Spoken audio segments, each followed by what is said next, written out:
يا ذاكر الأصحاب كن متأدبا واعرف عظيم منازل الأصحاب هم صفوة رفعوا بصحبة أحمد وبذاك قد خصوا من الوهاب. So Anas bin Nadir radhiyallahu anhu na isaskan yan ko mga sahaba ada makaunut ko kaya tidawa sa Badr.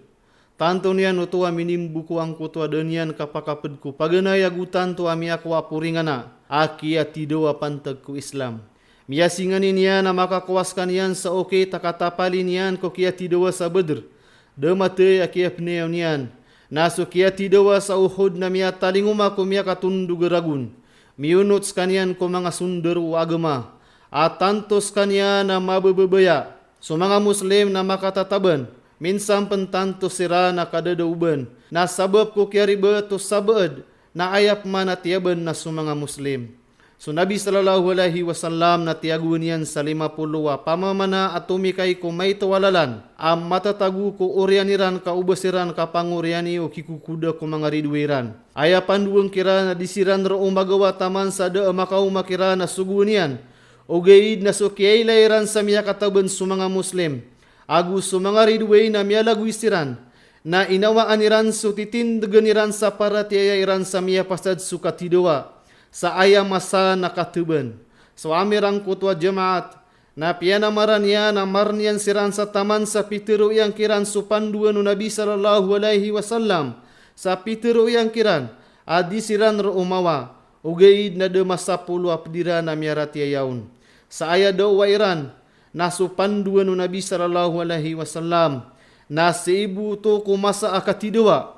Naso kaila yaw no kikukuda ang mga ridway sa miya kanipis so tau sangku to amay tuwalalan na miya lilit siran na miya tagliran na makaukit siran na siyagum baaniran so urian o mga Muslim ang matatambang ko katuban. Si isang kaya sagala iran na so Anas radhiyallahu an na miya niyan so Sa'ad bin Ma'az radhiyallahu anhu as sumiyagad ko kasas sanguran yan. Liyali siyan skanian.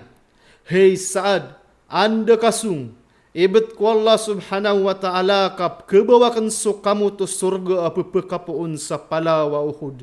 Oriano to na suminimbur skaniang ko kekapalang ko mga ridway, na piyaka teman yanon so kamamai, taman sarun skanian din miya perang.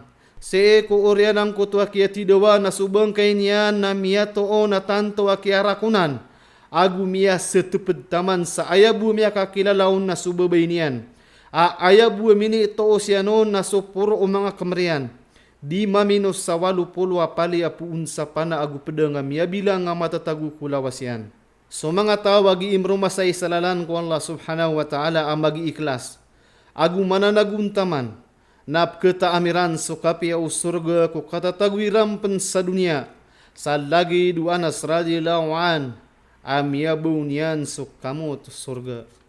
كن متأدبا واعرف عظيم منازل الأصحاب هم صفوة رفعوا بصحبة أحمد.